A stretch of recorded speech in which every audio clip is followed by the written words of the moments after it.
Olá, estamos aqui para mais um Pode Esclarecer, o podcast do Conselho Regional de Lisboa. Hoje é mais uma sessão, um episódio, o que lhe quiserem chamar, de conversas sobre a justiça. Hoje temos connosco uma pessoa cujo percurso se identifica com a modernização em Portugal e que é indissociável da modernização administrativa que temos assistido, e não só administrativa, é que temos assistido em Portugal. Temos connosco a doutora Anabela Pedroso, que eu, desde já, agradeço a disponibilidade para estar aqui hoje e vou ler o seu currículo porque acho que é merecedor de ser lido, dada a relevância que teve na sociedade portuguesa e que tem na sociedade portuguesa, ou teve, foi mal emprego aqui. Eu começaria pelo cargo atual, Corporate Advisor da CEIA, Centro de Engenharia e Desenvolvimento. Áreas de atividade atualmente, especialista em transformação digital e inovação. Iniciou a sua carreira na administração pública no Ministério das Finanças em 1977. Foi secretário de Estado da Justiça nos 21º e 22º Governos Constitucionais entre 2015 e 2022. Durante o exercício dessas funções, teve a oportunidade de lançar os programas de transformação digital da Justiça, conhecidos por Planos de Ação Justiça Mais Próxima, através dos quais se cumpriram mais de 200 medidas de modernização na justiça, com impacto transversal, promovendo a visão de uma justiça centrada nos cidadãos e nas suas necessidades. Foi a primeira Presidente da Agência para a Modernização Administrativa, coordenadora da Unidade de Missão para a Inovação e Conhecimento, o MIC, vogal da Agência para a Sociedade do Conhecimento e do Instituto de Gestão das Lojas do Cidadão, foi ainda Secretária-Geral Adjunta do Ministério das Finanças e Special Advisor Internacional da Deloitte Consultores, promovendo e acompanhando projetos de transformação digital no Médio Oriente, África, América Latina e Europa. Foi representante nacional em várias organizações internacionais, a exemplo de Co-Chair do MENA Group da OCDE, bem como partner das Pathfinders for Justice, continuando a desenvolver projetos em áreas ligadas à sustentabilidade e justiça climática. Sempre com uma vida ativa, com uma vida cívica ativa, foi vereadora não executiva da Câmara Municipal do Eiras entre 2009 e 2013 e participa desde 2022 na Comissão Sustentabilidade e Transição Digital do Comitê Olímpico de Portugal e foi presidente da Associação CAIS. Eu diria que, ainda continuando, temos que em 2009 recebeu o prémio Best Leader Award na categoria Administração Pública e em 2010 foi considerada uma das 5 mulheres mais influentes nas TIC em Portugal pelo SAPTEC e em março de 2023 foi destacada pela tech.sap.pt como uma das 20 mulheres que mais se destacam na tecnologia e na ciência em Portugal. É para ficarmos assombrados. Eu diria que eu acho que são muitos anos e sempre na linha da frente, na vanguarda da tecnologia. Antes de provocar um bocadinho, eu queria, quando olha para isto tudo que fez e que continua a fazer, deve sentir um orgulho tremendo. Sinto. Antes de mais nada, João Bassam, muito obrigada pelo convite. Obrigado eu pela sua presença. E agradecer de facto. Eu sinto-me esmagado perante tamanho currículo e tamanha importância no nosso desenvolvimento. Não, de todo, de todo. O que eu acho é que 40 e tal anos, não é? Vão 45 anos de trabalho. Já está quase nos 46. Já quase nos 46. Se não tiver já, eu não tenho aqui mesmo, portanto... É verdade, é verdade. Mas a coisa mais interessante e mais maravilhosa para mim foi ter tido esta oportunidade de trabalhar para a coisa pública. O que é que isto quer dizer? Mas foi um propósito desde o princípio? Não foi. A minha vida sempre surgiu um bocadinho por acasos, parecem, e que de repente se transformam em propósito. Eu entro para o Estado numa altura, em 76, numa altura em que estavam a abrir concursos para uma coisa que se chamava os serviços mecanográficos das finanças, e eu concorri e entrei. E de repente apaixonei-me por aquilo que era a vida pública. O que é fazer coisas, e a vida pública não é a vida pública que expressamos, é aquilo que nós fazemos que pode fazer sentido para os outros. Uhum. Para mim o propósito é isso. Eu nunca me considerei uma funcionária pública. Mas nós temos aquela ideia que os funcionários públicos é cumprir o horário e pouco mais. Mas o seu caso não é nitidamente uma dessas situações. Nem o meu, nem muitos milhares. Não tenho dúvidas, não. Nem o meu, nem não sou exceção de nada, claro. Não é? Mas falando de mim em particular, eu sempre tive também, se calhar, um pouco de sorte, diria eu. Às vezes nós construímos a nossa sorte, em estar nos locais, era o local certo no momento exato. Mas quando é que se sente, por exemplo, quando é que consegue a tal abstração que lhe permite dizer a minha vida tem que fazer sentido, que no fundo é o que eu vejo no seu currículo, a minha vida tem que fazer sentido, tem que ter um propósito. Quando é que sentiu isso? Foi quando entrou? Foi a meio do caminho? Foi... O que é que a despertou para esta vontade de ter relevância a mudar a vida das pessoas? É tão engraçado essa pergunta, João. Eu acho que andei sempre à procura disso, verdadeiramente. E, portanto, quando entrei para o Estado, eu tinha 19 anos, 20 anos, tinha 20 anos. Não fazia a menor ideia do que era tudo aquilo, não é? Nunca mais me esqueço, exatamente por ser muito jovem, havia sempre aqueles funcionários mais antigos, que é uma coisa que se perdeu, que eram mentores, não é? E então eu tinha duas mentoras, duas mães, quase, que depois naquilo que se transformou em Instituto de Informática, estavam sempre nas minhas costas a ajudar. E havia aquela velha visão do que era na época o respeito e a honorabilidade de ser servidor do Estado, servidor da coisa pública, com aqueles famosos chefes de repartição que sabiam imenso da coisa administrativa, que não eram doutores, não eram nada, mas sabiam muito do que era o serviço público. E eu aprendi muito com essas pessoas. Foi talvez das coisas mais extraordinárias há dias estar com amigas e amigos que eu conheci exatamente essa época e ainda hoje estão próximos. A parte humana foi talvez aquilo que mais me tocou. Quando eu comecei a fazer estes projetos e estas visões de transformação, era muito ligado, por um lado, porque sempre fui uma entusiasta. Eu sou uma mulher que se agarra ao propósito de fazer diferente. Então, recordo-me bem, 90 e pouco, em 89, 90, quando começa a surgir a ideia da internet e da possibilidade de podermos usar isso nos serviços públicos, quando o Osborne lança o livro do Reinventing Government, eu lembro de agarrar no livro e levar aos meus colegas e dizer, é por aqui, é por aqui que nós podemos fazer as grandes diferenças e as grandes mudanças. Mas na época o Instituto de Informática era a casa onde se fazia a inovação. Não se falava em inovação, falava-se em novos modelos de funcionamento. Então eu fui passando sempre por locais que de repente poderiam ajudar a fazer a diferença. E isso foi talvez o que motivou. Mas também foi uma outra coisa, João. A nossa visão da administração, e o João conhece bem isso, é muito de dentro para fora. Então eu via-me muito, eu fui formadora do INA desde quase a gênese do INA. E só deixei quando passei a Secretária de Estado. Foi uma coisa que não falei, mas portanto foi um orgulho sempre que eu tive, era ajudar os funcionários públicos. E tínhamos programas específicos exatamente para ajudar todos aqueles que tinham dificuldades no uso das tecnologias na época, não é? Sabiam lá o que era usar um rato, o que era ligar um computador, pronto, essas coisas. E essa capacidade que talvez eu tinha de poder motivar as pessoas a sentirem-se elas próprias com potencial para fazer diferente, eu acho que foi das coisas mais importantes que me levou a ser aquilo que sou hoje. E que marcos é que destacaria da sua carreira até agora, até ao momento?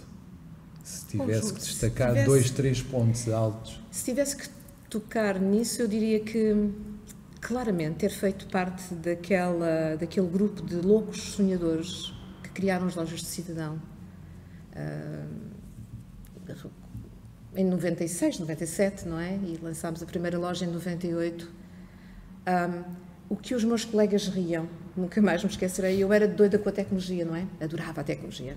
Então adorava fazer apresentações onde referia aos termos extraordinários. Veja a beleza desta palavra backbone em fibra óptica. Eu adorava dizer estas coisas. Ninguém percebia o que eu estava a falar. Às vezes nem eu própria.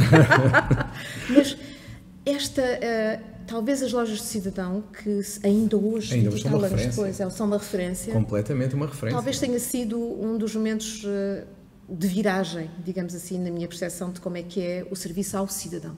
Repare, eu comecei muito a ajudar os funcionários públicos de dentro para fora a sentirem-se mais à vontade com as tecnologias, mas foi com as lojas que eu percebi qual é a necessidade que vem de fora para dentro. E isso foi um momento, talvez, de maior viragem. Depois eu acho que destacaria claramente aquele período absolutamente extraordinário que foi quando imaginámos que era possível digitalizar e integrar serviços, naquela época se chamavam os portais. Não é? E quando se criou o Portal do Cidadão, em 2003, 2004, com uma equipa também de gente muito jovem, que vinham de várias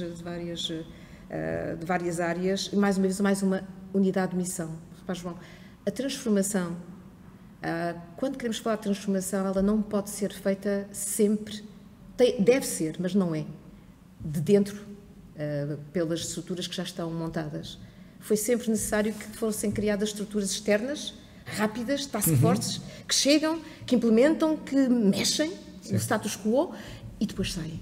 Exatamente. E isso foi, curiosamente, eu fui apanhando as unidades de missão. As unidades de missão que criou a loja, as lojas de cidadão. A unidade de missão, que na altura era a UMIC, que criou esta ideia do que é que podia ser o governo eletrónico em Portugal, na sequência daquilo que Mariano Gago já tinha apontado inicialmente, e o portal do Cidadão. E a primeira linha de serviços para as empresas, que foi a empresa online, que nós criámos em 2006, foi um marco.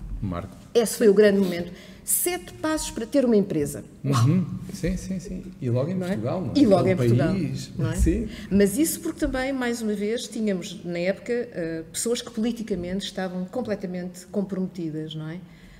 Recordemos qual é o processo, não é? Tínhamos começado com o Diogo Vasconcelos, na altura com o MIC, depois a Maria Manuela Leitão Marques com a UCMA, que depois dá origem e abre espaço para nós criarmos a empresa online, praticamente constituir-se a empresa por 45 minutos, na época era assim uma coisa extraordinária, com toda a gente a gritar contra nós, porque tínhamos a questão da segurança jurídica, que depois só anos mais tarde é que percebi ainda melhor do que é que estávamos aqui a falar. E depois o cartão de cidadão. O cartão de cidadão, em 2007, foi talvez um dos marcos mais importantes. Talvez nós não tínhamos bem a consciência do que é que significou o cartão de cidadão para Portugal. Porque não é somente a questão de ter um bocadinho de plástico lá com um chip lá dentro, não tem nada a ver com isso. Tem a ver com uma coisa que nós não estávamos muito habituados na administração, que é juntar. Agregar informação. Nós aqui não tínhamos números únicos, depois tínhamos essa coisa fascinante, que era o grande desafio que tínhamos, que é como é que conseguimos responder ao artigo 35 da Constituição, em que nós não temos uma base de dados única, mas ao mesmo tempo a prestação de serviço tem que ser única. Então, como é que nós fazíamos isso? E a criação daquela famosa base da interoperabilidade, que deu origem depois à plataforma de interoperabilidade, repare, o que é que nós fizemos ali? Juntámos, na época tínhamos, lembro-me perfeitamente, na saúde tínhamos 400 centros de saúde. Então tínhamos 400 sítios onde havia informação. Tínhamos 40 e tal bases de dados da Segurança Social, porque era pelos coisas distritais, os centros distritais. Depois tínhamos na Justiça, mas isso aí depois ainda continuou há alguns anos, que era o sistema muito antigo, que havia ainda da identificação civil, e depois os outros todos que se foram juntando. Ou seja, na prática, pela primeira vez, criámos uma base de interoperabilidade que permitiu agregar informação em tempo real, coisa que nunca tínhamos feito no passado.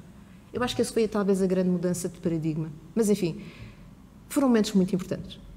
Eu agora, em jeito de provocação, passando agora para a Justiça, que também marcou, e seguramente vamos falar do que fez, mas considerando o seu propósito, que é, no fundo, as pessoas, não teme que esta evolução digital esqueça as pessoas? Ou seja, não teme que tenhamos uma justiça de algoritmos? Ou seja, em que se colocam alguns factos e depois a sentença sai padronizada para aquelas situações? Ou seja, que a justiça, que deve ser ponderada em função das pessoas, do caso concreto que está diante de nós, se torne mais uma gaveta onde nós vamos começar a colocar nas pessoas de forma padronizada, despindo a consideração do caso concreto, tendo um magistrado que pega num caso que já decidiu anteriormente e que tem uma plataforma que o auxilia e diz, olha, para este caso a decisão deverá ser esta. E passamos a ter tudo padronizado. Em vez de haver a consideração do facto específico que uma situação tem e outra não tem, e que pode fazer toda a diferença. Não teme uma pessoa que, de facto, vê-se no seu percurso, e a forma como falou agora do seu percurso, a sua preocupação com as pessoas, não teme tornar-nos algoritmos? Espero bem que não, caramba. Mas eu percebo perfeitamente o que está a perguntar. E estava a lembrar-me... nós, desde o século XIX...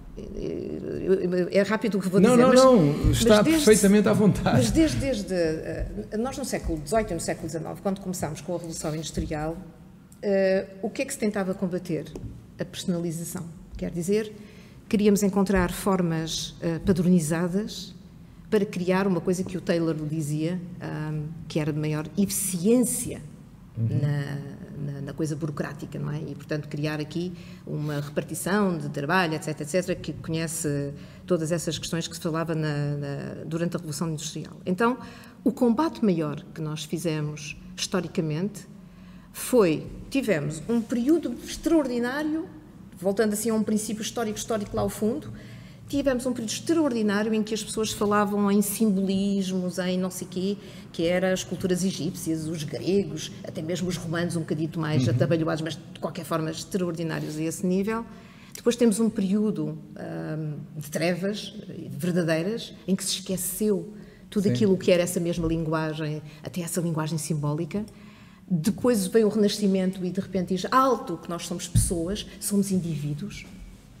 Então tivemos um período em que saímos do individualismo simbólico também, do que é que significa ser humano, um humano ligado quase que verticalmente também na sua relação espiritual, física, etc.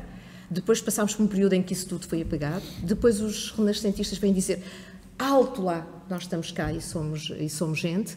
E aqui começa-se a falar de uma coisa que era, como é que a ciência pode, porventura, juntar-se melhor a esses conceitos que se chamava de religiosidade ou de magia ou lá o que seja que vinha do passado. Então, isto tudo tem uma história. Não há nada pior que é quando nós queremos apagar a história, seja ela recente, seja ela mais longa, não é? Sem dúvida. Então, quando nós chegamos ao processo já de pensamento mais clássico, mais depois racionalista, etc., e depois no século XVIII e século XIX chegamos à primeira revolução, à segunda revolução industrial, percebe-se uma coisa que era, vamos esquecer o que é o ser humano no seu todo, no seu componente holística. E vamos só agarrar-nos a uma componente que é, como é que eu posso, na horizontal, ou seja, no meu caminho linear, ser mais rápido, mais eficaz e mais eficiente. E é aqui que se quebra a nossa relação com essa visão global de um ser humano que tem que ser visto em todas as suas vertentes. Então, esse modelo foi o que vingou. Desde Descartes que nós temos esta visão, não é?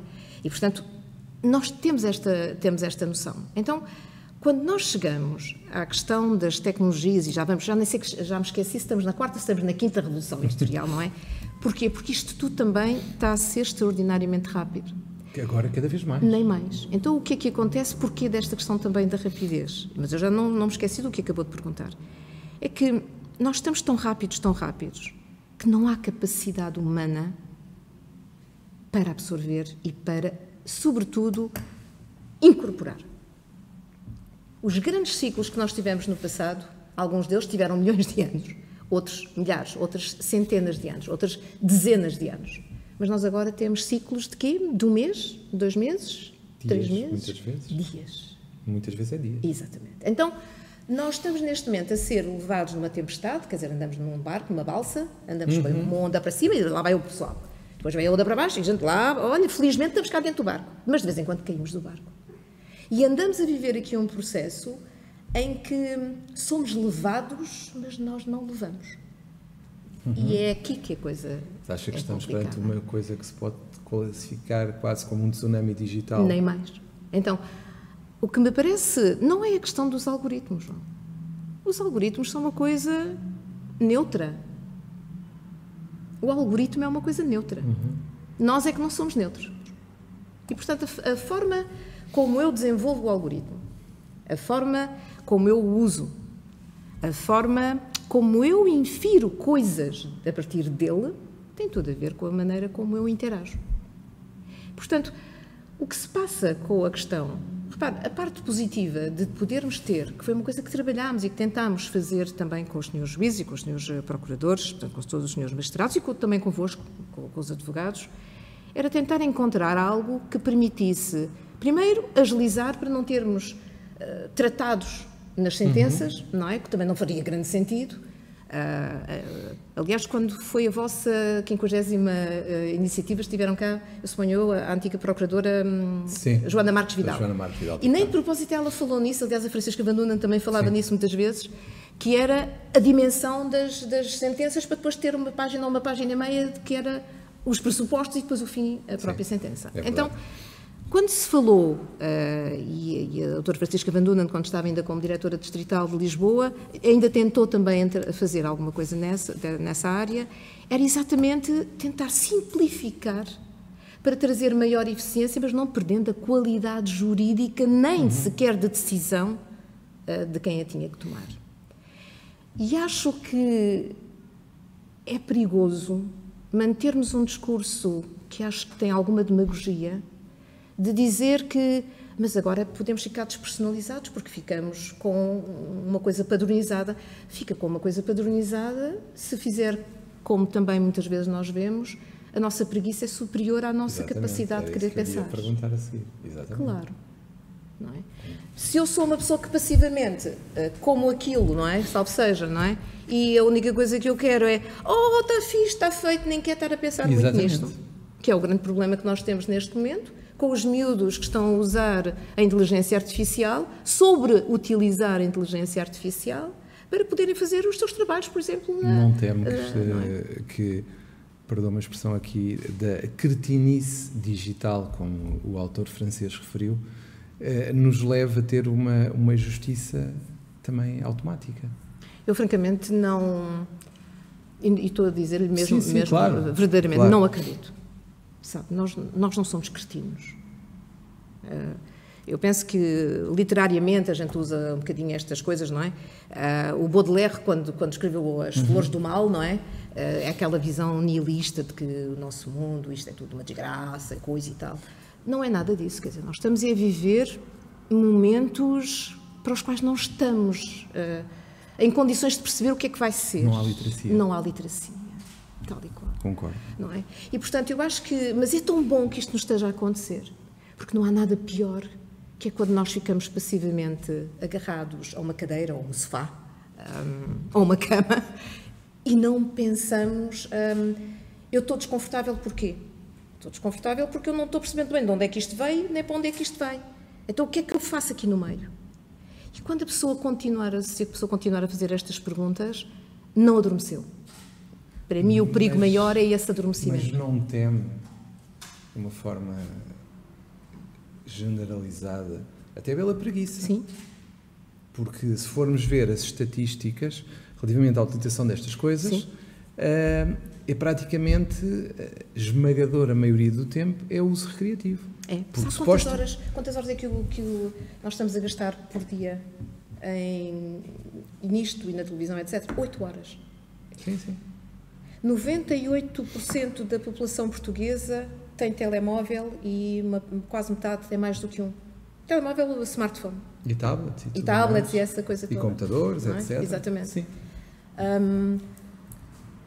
O meu receio é que, eu vou-lhe ser muito franco, o meu grande receio é que, considerando a dificuldade que as pessoas têm em interpretar textos que tenham mais 2 e 3 linhas, basta olhar, que as pessoas não tenham capacidade para dizer eu não quero utilizar a máquina neste caso e vou eu fazer sozinho. Porque se eu chego ao chat GPT, por exemplo, e consigo fazer uma petição inicial uma sentença, o que for, e já vimos casos em que o chat inventou, decisões judiciais e outras coisas, mas de facto, imagine que eu estou com muito trabalho, um magistrado que está com muito trabalho e diz, eu não vou ter tempo, agora quero ir à praia, quero ir aqui, quero ir ali, quero ter vida, vou pôr o chat a fazer, ou o chat ou outra plataforma qualquer, a fazer as sentenças.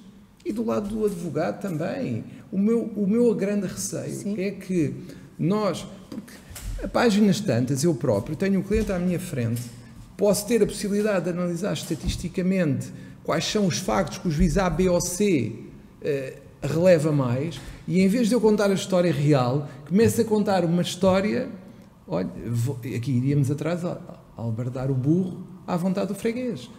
E não conta a história real, mas conta aquela história que me vai permitir chegar ao resultado que eu quero. Eu acho que... Como é que nós nos podemos defender disto? Não faço ideia. Ou talvez faça uma ideia. Mas eu acho que nós não podemos olhar para a parte e dela extrapolar para o todo. E o que eu quero dizer com isto é, todo o processo de digitalização, informatização, facilitação do trabalho, que permita trazer maior qualidade na sentença, ou no que quer que seja, no processamento, e até uma maior rapidez na decisão, é sempre bem-vindo. E, portanto, isto não está em causa. Se para isso estamos a usar a tecnologia, que é a tecnologia que nos é oferecida naquele momento. A outra é a questão dos comportamentos e a questão da cultura. E essa, obviamente, é individual. Eu estava com aquela história do... Era uma vez um egípcio que acaba na Revolução Industrial. Não é por acaso. Aquilo que eu queria dizer é que nós estamos a ter uma enorme dificuldade em tratar o indivíduo. E a questão fundamental que nós temos é que estamos sempre a generalizar e a não personalizar. E, portanto, a personalização aqui é a todos os níveis. É a personalização naquilo que são os senhores magistrados e naquilo que pode ser o trabalho que têm. A formação aqui é essencial. A formação do SES é fundamental porque é aquele primeiro momento de passagem daquilo que eu tenho na faculdade e daquilo que eu vou ter no mundo real. A questão de casos de uso práticos, que foi coisa que depois nós na Justiça tivemos alguma dificuldade em introduzir, mas que a pouco e pouco criou-se uma nova dinâmica e uma nova forma de estar. E, sobretudo, esta partilha entre áreas que muitas vezes não se falavam uns com os outros. E eu acho que essa é talvez aquilo que vai condicionar para que não haja aquelas situações extremas que haverá sempre, como é óbvio. Ainda hoje, seguramente haverá, mesmo sem nada disso, pessoas, magistrados que têm N processos e milhões de processos lá nos seus gabinetes, ou advogados que não fazem o seu trabalho, enfim, mas, tem muito a ver com isso, não é? Perguntei-lhe diretamente como é que nós podemos fazer a tal formação em literacia digital, que acho que é o que está aqui em causa, de forma a que as pessoas compreendam que a máquina está ao seu serviço e não ao contrário. Nem mais. Este é que é o grande tema. É. E aqui temos dois tipos de formação e dois tipos de responsabilidade. Há uma parte que é a responsabilidade, por isso é que eu acredito muito no serviço público nessa perspectiva. Porquê é que nós temos serviço público, não é? Porquê é que nós temos ministérios ou porquê é que nós temos entidades públicas? Porque o papel que elas têm é, de facto, servirem também de defensores daquilo que são os princípios da democracia, naquilo que os cidadãos não percebam que ela tem que ser defendida. Certo. E isto tem todo o sentido quando nós falamos que há uma parte de responsabilidade institucional, política, se assim quisermos dizer, de criar e de dar condições e de obrigar, às vezes, a que estas coisas sejam feitas de forma a que nós tenhamos melhores, cada vez melhores juízes, cada vez melhores procuradores, cada vez melhores advogados fora desta esfera, mas na prática estamos a criar melhores funcionários, melhores... Portanto, a questão da melhoria aqui não é uma melhoria do coisinho, não é? Não é a melhoria do coitadinho que tem que... Não! É perceber aquilo que nos move exatamente no respeito pela dignidade e no respeito por aquilo que deve ser a coisa pública. Mas aí entramos na outra questão, que é como é que em ciclos eleitorais curtos, porque são relativamente curtos, 4 anos não dá para fazer muita coisa. Aliás, dá, mas não é... Então, numa matéria como a justiça, sim, teríamos que ver mais além. É verdade. Do 4 anos. O que eu lhe pergunto é como é que nós vamos educar, inclusivamente os próprios políticos, de maneira a que consigam ver além da legislatura. Porque, de facto, eu também começo a pensar, se eu quero ser reeleito, eu não posso estar a fazer algo que, por exemplo, só tenha frutos no mandato seguinte ou no outro. Porquê? Porque eu começo a pensar, alguém vai colher os louros do meu trabalho.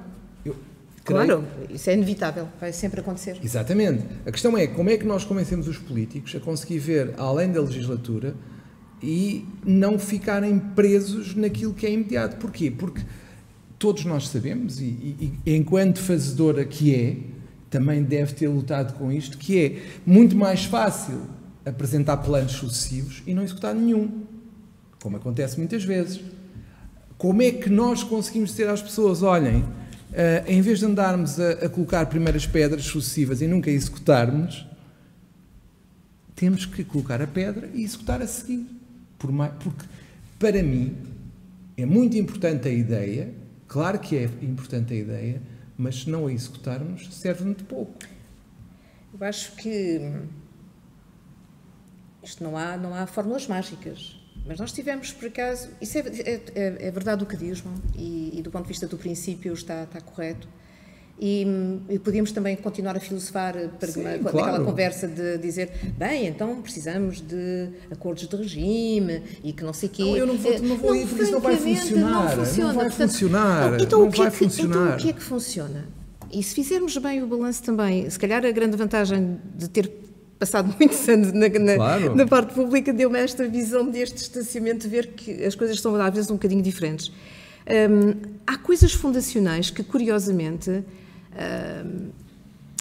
apesar dos ciclos políticos serem diferentes, e até às vezes os partidos políticos serem diferentes, porque às vezes não é pelo facto de ser o mesmo partido político que não haja ruptura, não é? Claro. Não é? Há uma coisa que felizmente acontece, é que nós sabemos perfeitamente que podemos ter 2 autarcas, por exemplo, do mesmo partido e a atuação política não tem nada a ver. É um exemplo clássico, não tem nada a ver com o partido e com pessoas. Exatamente. Aí são pessoas. Tal e qual.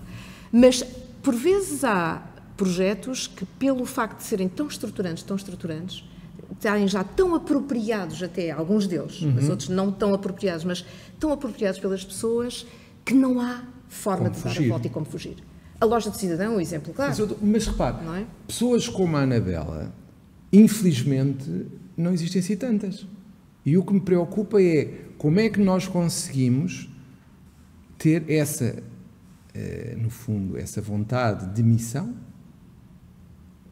na coisa pública, de maneira a que, por exemplo, a justiça, que, quanto a mim, tem de ser por ter emoções, pessoas, e não pode esquecer que cada caso é um caso, e nem vou para a família nem crime, vou em tudo, quase em tudo, tirando se calhar situações de créditos que são menos personalizáveis e que podemos ter uma automação maior. Nos outros, eu gostaria de ter sempre um magistrado que olhasse para a situação e visse o pormenor, visse o choro, visse o jogar da testemunha e que pudesse interpretá-lo da forma que achar mais correta e não uma máquina. Como é que nós podemos fazer esta... Sim, como é que se pode fazer isto? Aquilo que foi a minha experiência, extraordinária, aliás, nesta área da justiça, naqueles 7 anos, foi verdadeiramente maravilhosa. Foi sofredora também, não é? Quer dizer, eu própria não me sentia enquadrada no meio, mas foi talvez dos anos mais interessantes que eu tive em termos de relacionamento humano, que também é uma coisa muito interessante. Então vou-lhe dar agora o copo meio vazio e o copo meio cheio. Claro. Eu vejo o copo meio cheio. E porquê que o vejo? Se nós continuarmos a avançar com a digitalização e com a produção de produtos cada vez mais digitais, no sentido de retirar a parte mecânica fechada, processual, etc., dos sistemas, tem uma parte muito positiva, que é, a partir dessa altura, a pessoa tem mais tempo para se poder dedicar àquilo que é o seu trabalho. O sentido de missão não é ensinado, está dentro de nós. Um professor é um professor, uns dirão que são professores porque, olha, não tinham mais nada para fazer. Mas eu não acredito que um juiz seja juiz porque não tinha mais nada para estudar. Tem que ter sentido de missão. Mas não é uma falta de vocação? Haverá sempre falta de vocação. Sim, claro. É assim, o ser humano, felizmente, não somos todos amarelos nem somos todos vermelhos, não é? Portanto, cada um tem a sua especificidade. Agora, se nós tivermos padrões nos quais nos vamos orientando, que são as linhas que são traçadas, que têm a ver com o respeito e a dignidade e a dignificação e a liberdade, etc., tudo aquilo que sabemos. E há uma parte que essa se tem perdido, sim, mas que não tem a ver com a justiça, tem a ver com tudo, com a solidariedade. E a solidariedade que não é só a solidariedade da caridade, que às vezes confunde sistematicamente a palavra solidário com caridoso. Treta. Quando eu falo de solidariedade, eu falo desse respeito mútuo. Eu sou solidária com o João, com o seu trabalho, com aquilo que tem, em que é que eu posso ajudar para que o meu trabalho seja melhor, mas que o seu também não seja pior. E este conceito de solidariedade transversal é aquilo que eu acho que nós temos perdido na sociedade nos últimos anos. Naturalmente a justiça não está isolada, não está isolada nisso, não é? E, portanto, acho que a parte que consegue juntar os dois lados é todo o trabalho que se tem feito. Este trabalho não foi o trabalho destes últimos anos. Há 30 anos que se está a fazer digitalização em Portugal, vamos ter claros, não é? Claro. A justiça foi o primeiro. Houve 2 grandes momentos históricos em Portugal com a informática, não é? Nas finanças e na justiça, não é? E há nomes que estão associados a isso naquela época, não é? Estamos a falar dos anos 80. Os anos 70, não é? Quando a Univac veio para Portugal para... A Univac, sabem o que é a Univac? É hoje a Unicis, não é? A Univac para as finanças e a IBM para a justiça. Quer dizer, houve gente extraordinária naqueles tempos, nos anos 70, não é? Que mudaram radicalmente a forma de olhar para os papéis, na época, não é? Por isso é que nós falamos de serviços mecanográficos, não era? Ainda andávamos com os cartões, etc. Eu vou dizer uma coisa horrorosa. Eu sou do tempo. Parece quase o anúncio do Continente, parece, não é? Parece. Antes passa Mas a publicidade. A questão fundamental é que todo esse trabalho, nós continuamos, de facto, a prossegui-lo, mas nós continuamos a ser, às vezes, anões que têm que estar aos ombros de gigantes, porque foram esses que no passado tiveram ousadia de fazer determinadas coisas que nós devemos dar continuidade. Eu acho que a parte da justiça, no contexto daquilo que tem sido o trabalho de informatização e de digitalização, é extraordinário. A justiça hoje em Portugal não tem nada a ver com a justiça que nós tínhamos há 15 anos. Não, isso não tem. Aquilo que é o serviço público em Portugal não tem nada a ver com aquilo que era há 5 anos. Nós temos 98% dos nossos produtos estão todos digitalizados. Nós temos no telemóvel a possibilidade de ter o nosso cartão de cidadão. Mas há funções que não vêm para o telemóvel. E uma delas foi esta que acabou de referir. Eu tenho um problema, eu tenho uma situação, infelizmente a vida correu menos bem, e eu tenho que ter pessoas que estejam ao meu lado para me ajudar. E é aqui que entra, por um lado, o papel que vocês têm enquanto advogados, mas também alguém que vai ter que decidir sobre o que é que deve ser feito. E esse é o papel do juiz. Ou seja, a parte humana não se perde, não se pode perder. E esse tem que ser o trabalho que as gerações futuras também têm que garantir. É que não é pelo facto de eu ter uma sentença padronizada que retira a importância de eu ter uma pessoa que interaja comigo. Eu vou-lhe contar uma história que me sucedeu ontem. A minha internet caiu em casa. O que é que eu vi sem internet, não é? Então liguei lá para os serviços de assistência e entra um chatbot. Eu fico logo toda torcida. Então a voz dizia, então agora já nem precisa de carregar nos botões. Basta falar e quando fala eu respondo. Resposta, claro. Fantástico. Então qual é o seu problema? Eu disse, olha, a internet não funciona. Não entendo o que está a dizer. Disse, bem, então o que é que... Então diga-me qual é o número da situação. E eu perguntei para a máquina, qual número? E a máquina respondeu-me, não entendo o que é que me está a dizer. Isto pareceu um sketch do Gato Fedorento, não é? Qual papel? O papel do qual papel. E aqui era qual digital e qual digital. E a certa altura dei por mim, perdoem-me, eu sei que isto vai ser público, não. Mas a minha natureza também é sempre um pouco mais aberta, disse, estúpido, eu quero falar com alguém. E como é que reagiu o chatbot? O chatbot diz, não entendo o que está a dizer, há um silêncio e diz, já que não consegui resolver a situação, vou-lhe passar a um operador. Mas nisto passei, aí seguramente uns 10 minutos. Eu estava em pulgas. A primeira coisa que eu disse à menina é que isto fique gravado. Eu não admito que me seja tratada. E não sou propriamente uma pessoa sem literacia nesta brincadeira. Ou seja, do que é que nós estamos aqui a falar? É o nível. E até onde é que nós estamos a ficar ofuscados também pelo uso da tecnologia, mas a tecnologia que não é usada ao serviço das pessoas, é usada porque é fixe estar a dizer que tem um chatbot. E para poupar, no fundo. Eu nem sei se dá para poupar, confesso. Porque aquilo que nós... É verdade, mas aquilo que se gasta para manter estes sistemas também tem que ser contabilizado.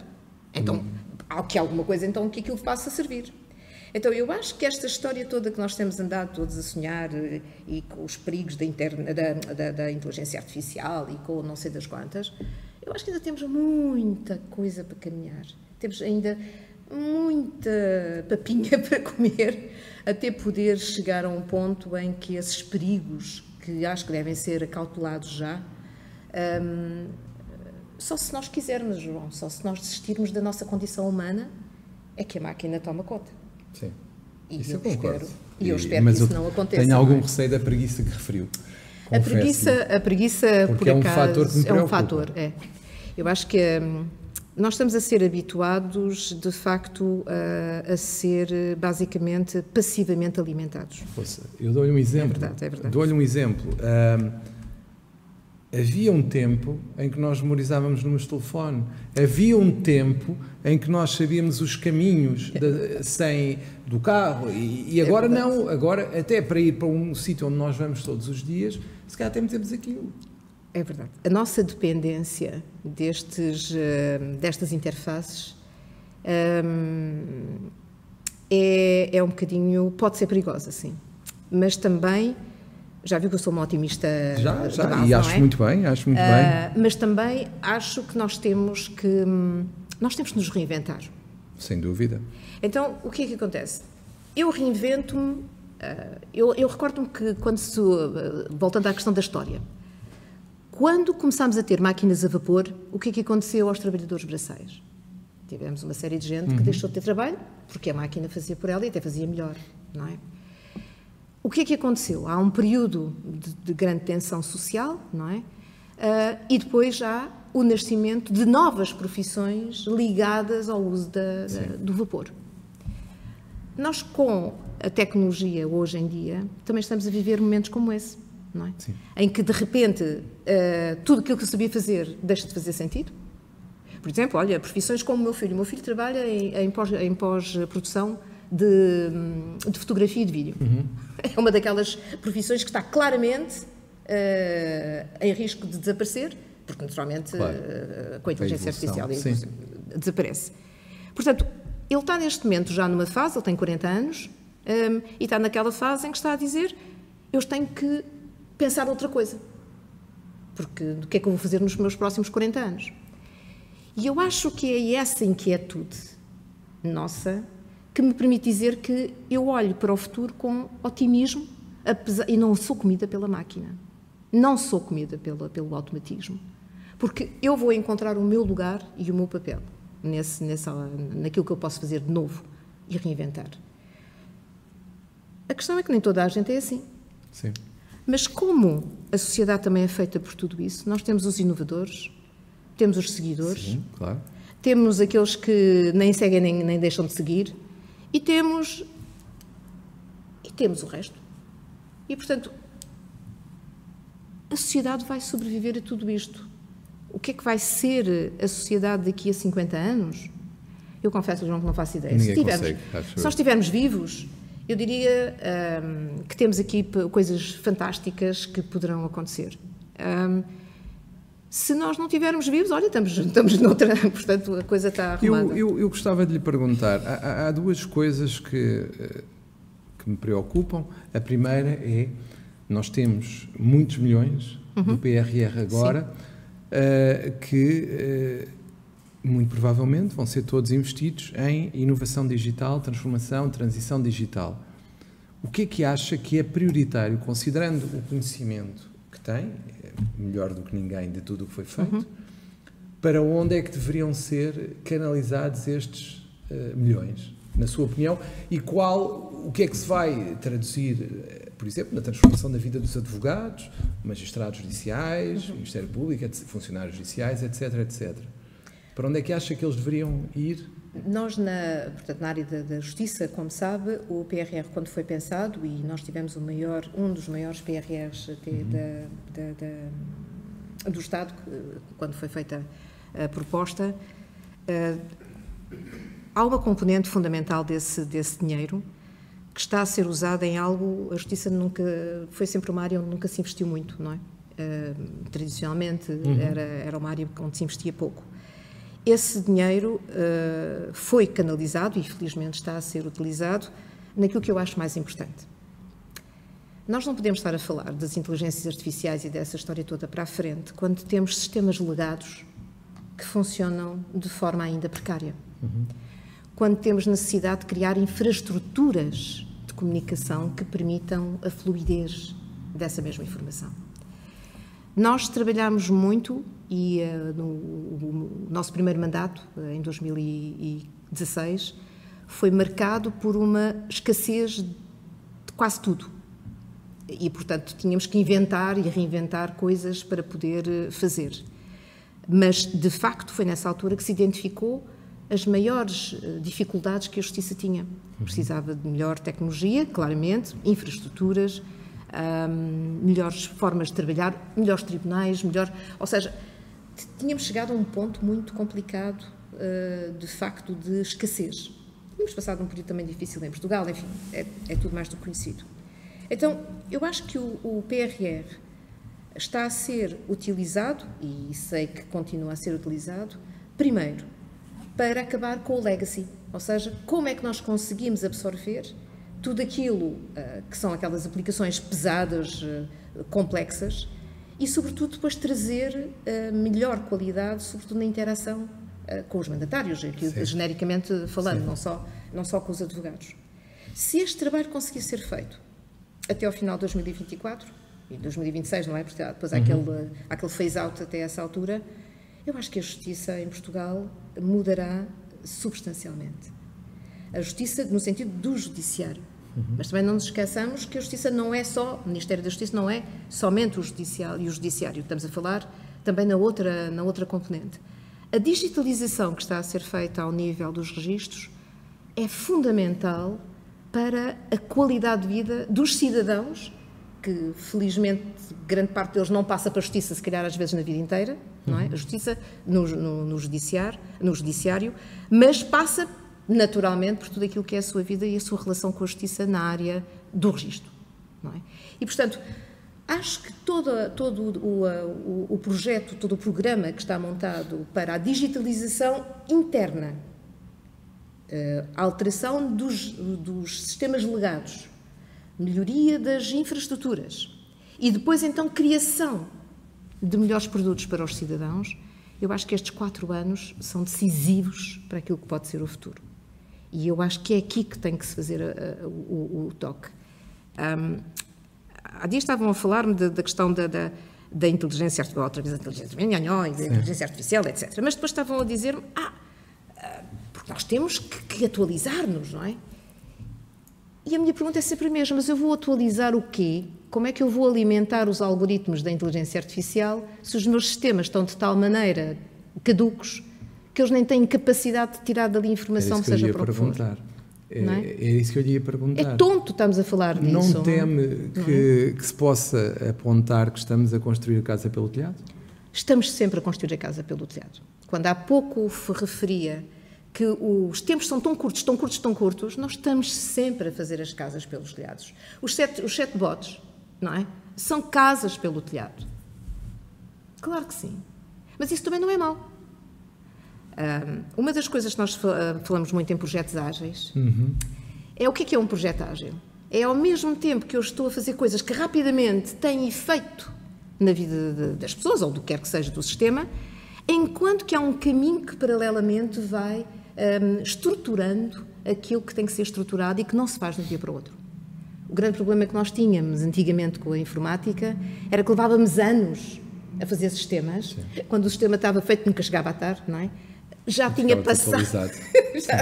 passado tudo. Ou seja, a noção de agilidade que tem a ver com aquilo que as novas formas de programar permitem, cá está, atualização da forma de fazer, muda completamente o paradigma. Então eu posso estar a dar coisinhas pelo telhado. Olha, uma das coisas pelo telhado que é magnífica, que foi uma das frustrações que eu tive, porque na época já não tinha conseguido fazer, é a transcrição automática. Sim. Não é? Até nos seus, aqui nos podcasts, não é? Às vezes ainda tem ali um linguajar estranho, mas porque também nós temos uma pronúncia também estranha. Sim, sim. A transcrição automática é uma coisa que vive disto. Ou seja, eu agarrar num... Já imaginou a beleza que é eu poder ir buscar uma transcrição que tenho no tribunal e rapidamente passá-la para escrito e rapidamente disponibilizá-la no sistema?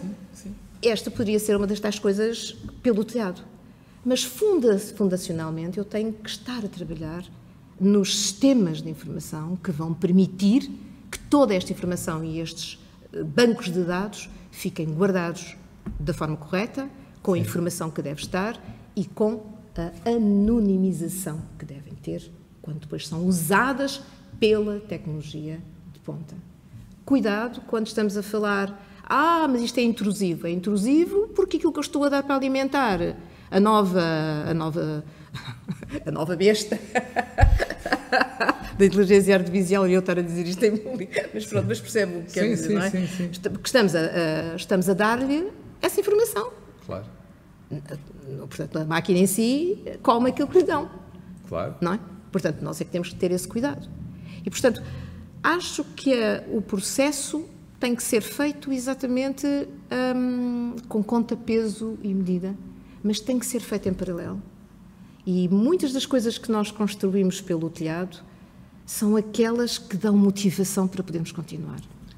Sem dúvida. Mas o que me preocupa a mim, e acho que deve preocupar-nos a todos, é que, por exemplo, nós falou nos registros, falámos também, e temos estado a falar dos tribunais, são dois serviços que, em termos de receita, são serviços muito importantes.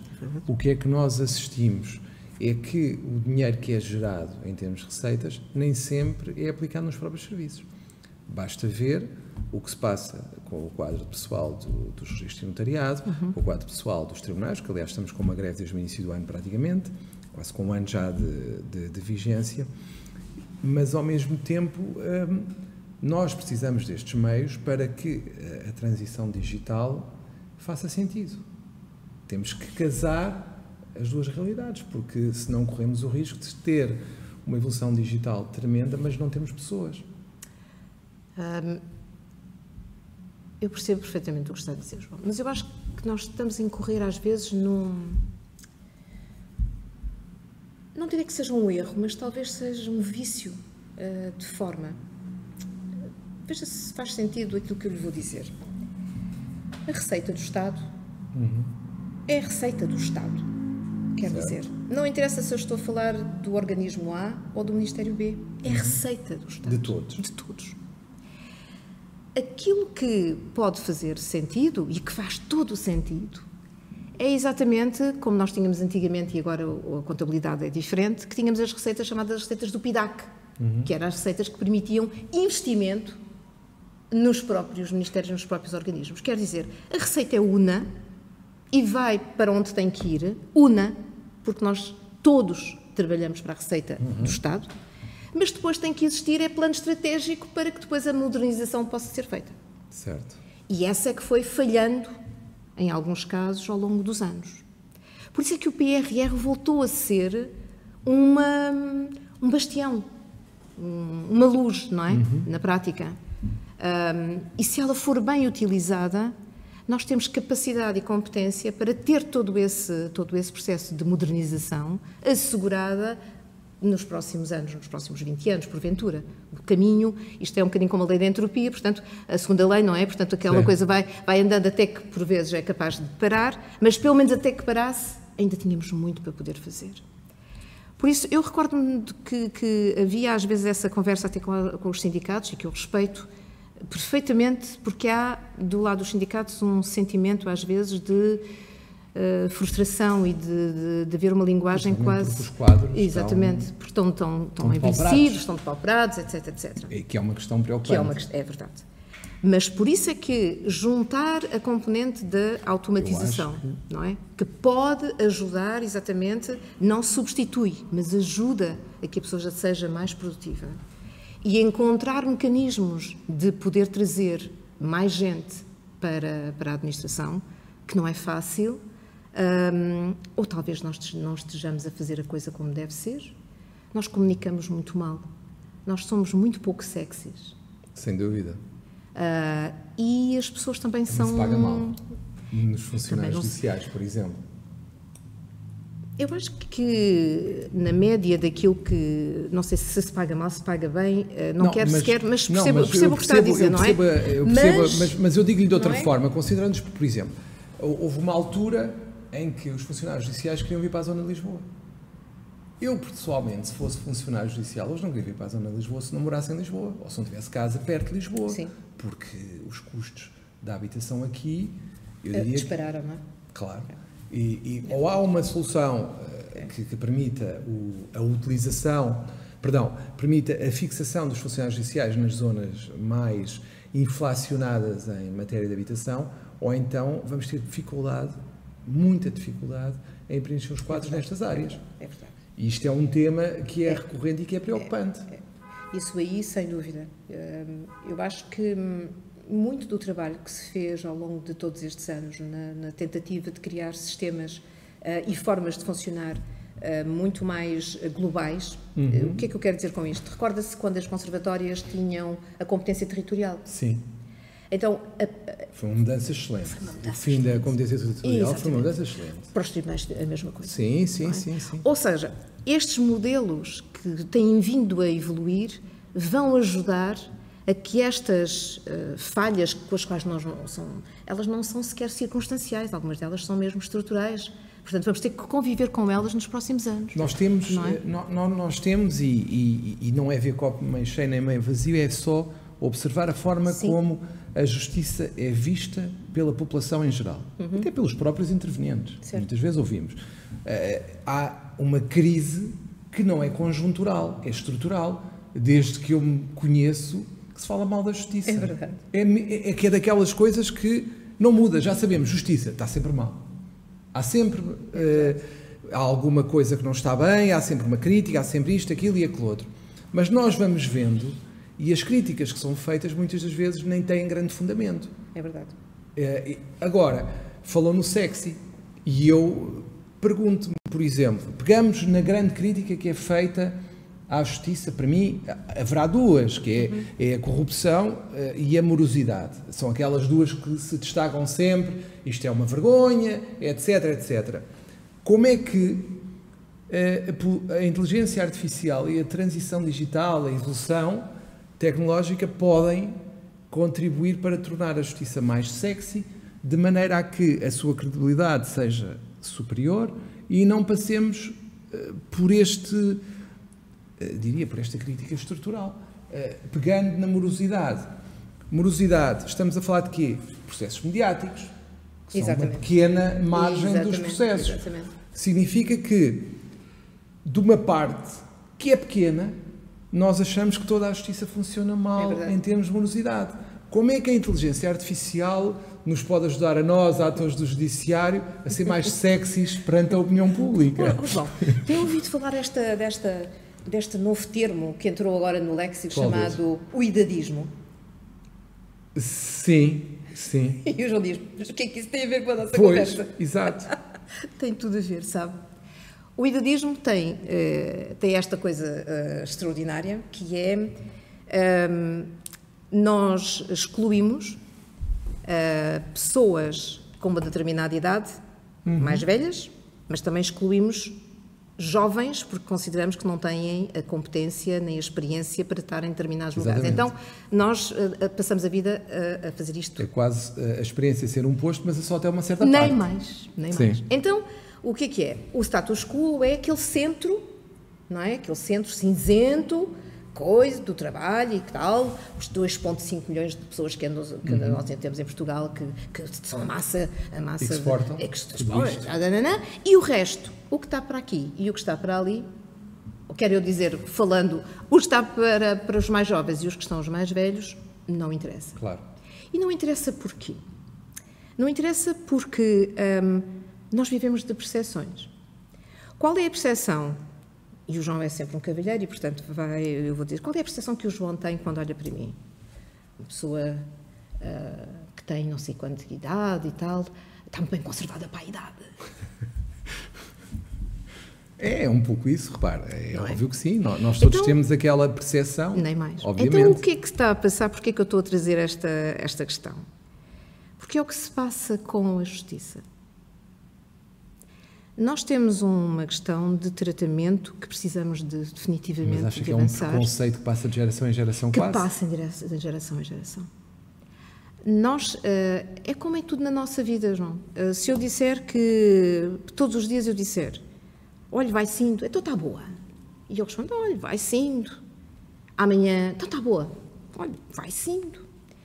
Daqui a uma semana, vai outra sindo. pessoa, vai sindo. Sim. Então, o vai-sindo... Ou vai-se andando. Vai-se andando, Sim. como Deus quiser. Não é? Mas tem a ver com o nosso fado, com o nosso fatalismo. Tonto, porque nós nem temos fado, nem temos fatalismo, gaita, não é? Só temos porque achamos que vai-sindo. É. Porque estamos habituados.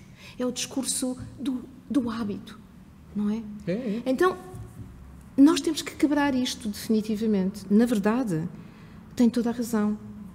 Nós temos uma média de processos e, como sabe, nós tivemos uma melhoria significativa nos tempos processuais, no CIDEL, etc. Temos agora a questão da greve, da parte económica, etc. Claro que sim. Pronto, que mudou as execuções, foi um trabalho extraordinário no que se fez. Ou seja, a recuperação de processos, etc. Mas, de facto, temos aqueles casos que é o que é, que estão na televisão, que são os únicos que vão para a televisão, porque também não se vai lá dizer, olha, a justiça, aquilo está muito bom. Conseguimos ter não sei quantos casos tratados, estamos na média europeia, aliás, até ultrapassar. Isto vem para uma notícia do telejornal? Não. Mas a questão do caso mediático, que eu respeito, que faça sentido para as notícias, vem. Então, o que nos cabe a nós, na parte pública, e quando falo da questão do sexy, é exatamente isso. Nós não comunicamos. Ou se quando comunicamos com uma linguagem tão antiga, tão hermética, tão administrativista, que ninguém percebe do que é que a gente está a falar. Também é verdade. Então, há coisas que nós vamos ter que mudar até de nós de dentro para fora. E esta é uma delas. Principalmente de dentro para fora. E por isso, todas estas componentes que nós estamos aqui a falar, o discurso preocupado que nós podemos ter, as próprias corporações, da maneira também como também se querem defender dentro do próprio sistema. Tudo isto é toda uma mudança que nós não falámos na nossa conversa, mas que tem tudo a ver com cultura.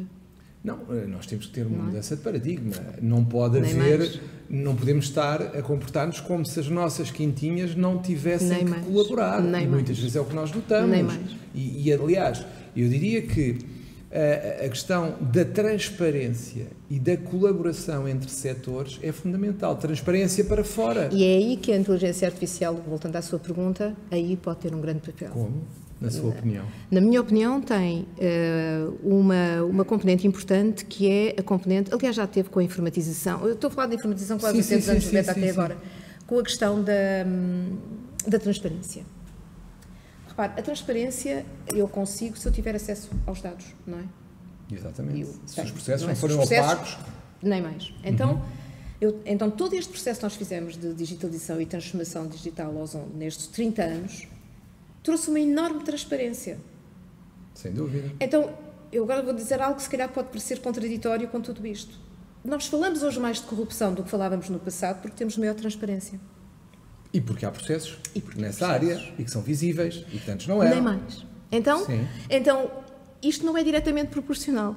Eu diria que é uma vantagem Nem e uma mais. evolução positiva. Nem mais. Mas como é que nós podemos, por exemplo, utilizar a inteligência artificial no sentido, por exemplo, de tornar essa realidade, que é a maioria, visível e transparente para as pessoas? Eu aí não vejo que seja uma questão de inteligência artificial. Eu acho que é inteligência humana. Aí é mentalidade, É pura e dura. Aí é puro e duro. Nós temos que aceitar e acreditar que nós não somos um país de fatalistas nem de fado. Há dias fui dar uma aula a um grupo de doutorandos holandeses. Vieram cá e tal e pediram-me para falar sobre modernização. E estávamos nesta conversa e a pergunta de um deles foi extremamente interessante, que foi: eu aqui em Portugal, uma das coisas que notei muito diferente de nós na Holanda é que vocês estão sempre a dizer isto está mal, a vida aqui está mal, o coisa está mal. Sim. E eu olhei para ele verdade. e disse: olha, tem toda a razão. É esta ideia em que nós temos também que olhar para nós próprios com... Sabe que isto é que nos dá vida, João. Se eu tivesse agarrada, agora vou falar do ponto de vista individual, se eu tivesse agarrada àquele princípio em que eu, no momento em que saí da vida pública no sentido do meu trabalho, quando me aposentei, Sim. digo-lhe que isto custou muito. Digo-lhe que me custou imenso. Foi um período em que eu tive meses que de repente dizia: onde é que eu tenho? Onde é que eu estou? Onde é que estão os meus pés? Onde é que está a minha cabeça? Adaptar-se. A adaptar-me. E é extraordinariamente duro. E aqueles que nada dizem e que dizem que está tudo bem, aí é porque também não dizem a verdade do que é que sentem. Isto é duro, à séria. Eu trouxe-lhe a despropósito o idadismo porque aquilo dói-me. Claro. Não é? Claro que sim. Mas então, eu percebo. esta questão de mudança da nossa mentalidade está muito ligada a todos estes paradigmas, que é os preconceitos, não é? Por exemplo, eu dou-lhe um preconceito. Parece-me que a magistratura judicial ainda tem apesar de ter gabinete de imprensa e assessoria de imprensa no Conselho Superior da Magistratura, ainda é avessa a uma boa comunicação. Ou seja, na minha opinião, humilde opinião, é quando há uma notícia ou quando há uma decisão judicial que passa para a opinião pública, seja através de como for, e que levanta questões e que as pessoas criticam imediatamente, não se compreende porque é que não é vir para a praça pública fazer uma discussão pura e dura com quem ataca a decisão. É pelo menos, quando ela é defensável, e muitas vezes será, porque é que não se faz uma comunicação feita para os mídias a explicar em termos de direito porque é que aquilo foi assim. Essa é uma parte de cultura de uma classe que, pelo facto de defender determinado tipo de princípios e de soberania, tem depois dificuldade nessa passagem. Exatamente. Mas tem toda aí, porventura, imagine situações em que essa própria sentença pode ser usada numa linguagem mais clara, que permita que possa ser usada por outras... Mas eu diria... Não é? Mas repare... Mas não sei, por acaso é uma discussão delicada e que eu acho que deveria ser feita. Porquê esta dificuldade? Mas eu vou-lhe dar-lhe até um exemplo muito antigo que não deixa de também ter aqui razão. Quando se criaram as lojas de cidadão, se calhar na época não passou pela cabeça de ninguém o que foi de extraordinário juntar no mesmo espaço físico a administração pública e os serviços privados. Sim. Tivemos discussões do Arco da Velha.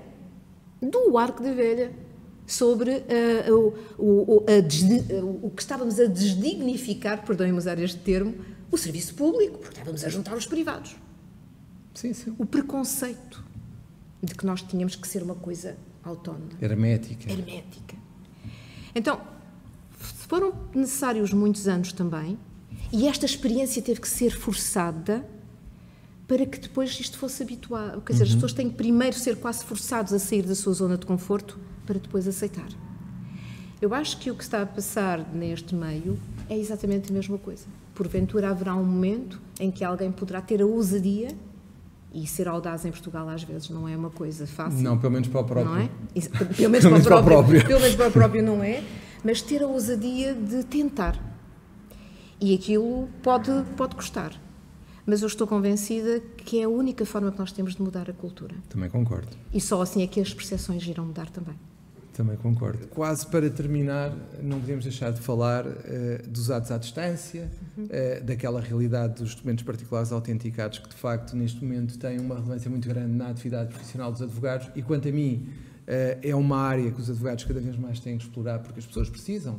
Exato. E têm recorrido muito a advogados para esse tipo de atos, mas nós levantamos aqui com questões quanto à segurança destes atos, de que quem está do lado de lá é mesmo quem afirma ser, e tudo isso.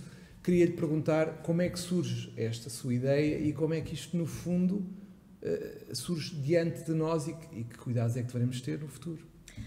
João, ainda bem que fala nisso, porque isto vem ao encontro da nossa conversa que temos tido aqui a propósito da segurança e de novos paradigmas. Esta ideia da plataforma surgiu naquele período pandémico muito forte, em que nós estávamos a viver em 2020, em que havia o problema em que nem os advogados conseguiam fazer, digamos, esta ligação, nem nós, departamento da administração, conseguíamos. Então, surgiu esta ideia, porque não conseguimos ter um sítio onde pudéssemos ter as pessoas em videoconferência, mas uma videoconferência que fosse segura. Na época, o próprio Presidente da República tinha muitas dúvidas relativamente a este assunto. Aliás, por isso é que também o próprio diploma depois também demorou algum tempo a ser aprovado, porque andou um bocadinho para trás e para a frente na tentativa de encontrar aqui algumas respostas que desse para ser promulgado, a ser aprovado e promulgado depois mais tarde. Mas o que é que foi a grande mudança que ali se desenhou? É que se eu estiver num ambiente controlado, digital, mas controlado fisicamente, por isso é que é importante a presença do advogado. Por isso é que é importante, do mandatário aqui neste caso, não é? Sim. Por isso é que é importante a presença do mandatário.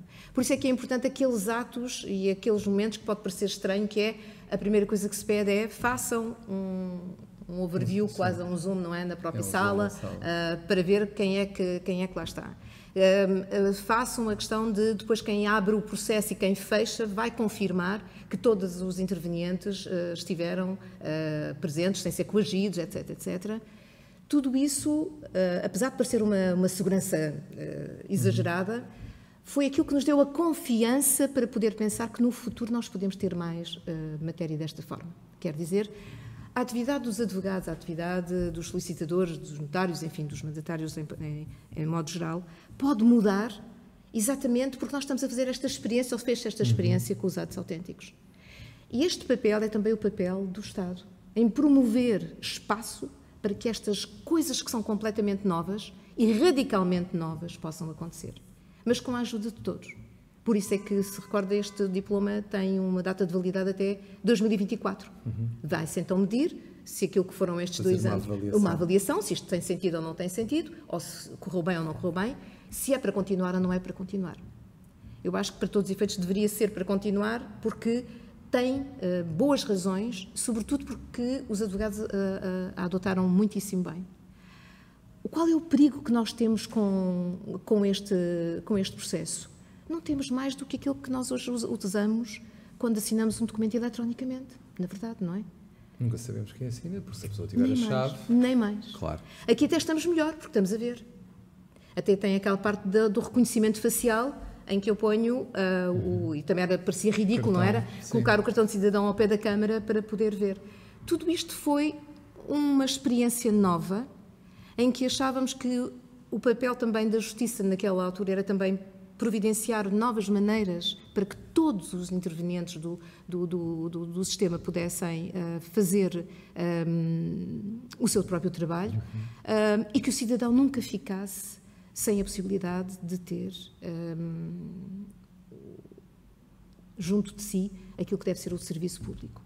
Eu acho que foi Eu diria que nestes últimos anos da Justiça houve 2 projetos que me marcaram profundamente. Este dos atos autênticos, que eu acho que verdadeiramente juntou, nunca tinha tido essa possibilidade de trabalhar mais próximo dos advogados, foi com os atos autênticos. Foi mesmo verdadeiramente fantástico, e com as ordens profissionais genericamente, foi extraordinário.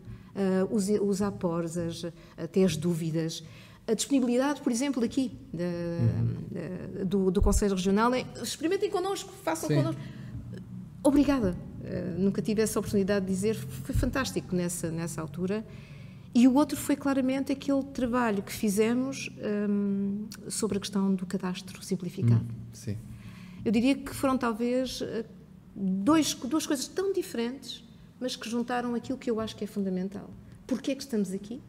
E como é que podemos fazer diferente para que todos se sintam a fazer parte deste ecossistema que é a justiça? Claro. E eu acho que, desse ponto de vista, a plataforma de atos autênticos, o PAD, perdoe-me a minha emoção, mas verdadeiramente eu achei, e continuo a achar, que foi talvez dos momentos mais arriscados também.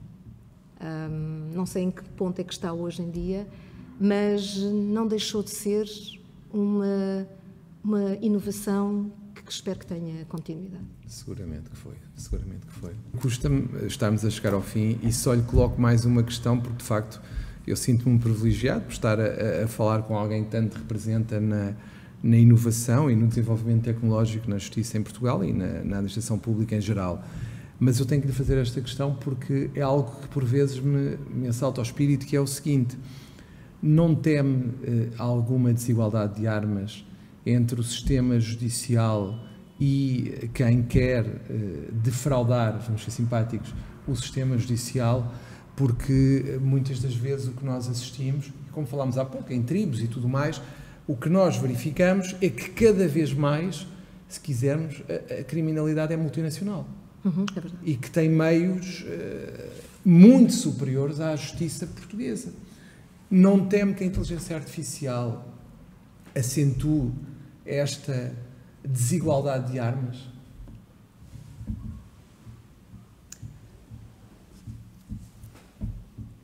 É uma pergunta, de facto, difícil de responder. Ou se Tenho calhar pensado demasiado. muito nisto. Eu também tenho pensado muito nisso. Eu não sei. Nós, na coisa pública, quando nós estamos a falar aqui um bocadinho... Deixe-me só dar mais um exemplo, porque esse exemplo, penso, também nos ajuda a perceber. É que, por exemplo, quando havia, imaginemos, carros velozes e eram bens materiais, os tais tangíveis, nós conseguimos identificá-los. É verdade. Nós, neste momento, estamos a falar de uma realidade que não é verificável, não é tangível, não é verificável da mesma forma. Nós estamos a falar de algo que a desigualdade de meios e a utilização de certo tipo de meios mais sofisticados por estes grupos poderá mais facilmente ludibriar a justiça. Como é que a justiça se pode defender nestes casos? Não tenho uma resposta para isso, até porque um dos grandes perigos que nós temos com a questão da inteligência artificial é a forma enviesada com que ela pode ser usada. E nem vamos para o metaverso. E nem vamos para o metaverso. Portanto, e então, aqui só estou a falar ainda, estamos a falar ainda desta parte em que estamos. Exatamente, enviesada e que, portanto, haverá sempre, não é? Mas também, se olharmos para o que acontece... Recorda-se quando se criou a empresa Norit, portanto a empresa online, havia muita gente que estava a usar as empresas para fazer empresas fictícias. Certo. E, portanto, houve um problema grave a esse nível. Nessa altura, ponderou-se se não era melhor fecharmos até outra vez esses serviços digitais. O que é que se fez? Criou-se mecanismos que vão, a pouco e pouco, fechando a trama e vai-se identificando cada vez melhor quem são estas empresas e como é que elas estão a nascer e, portanto, hoje até já existem mecanismos para detectar. Então, eu acho que é a única forma de dar resposta a isto. Nós, nos serviços públicos, seja de que natureza for, nunca andaremos à mesma velocidade com que a sociedade anda em termos das tecnologias de informação. Mas nós temos uma parte que é fundamental nisto, que é nós somos o garante de que tudo o que ali está é correto e defende os direitos dos cidadãos. E por isso eu não tenho que andar à mesma velocidade da sociedade.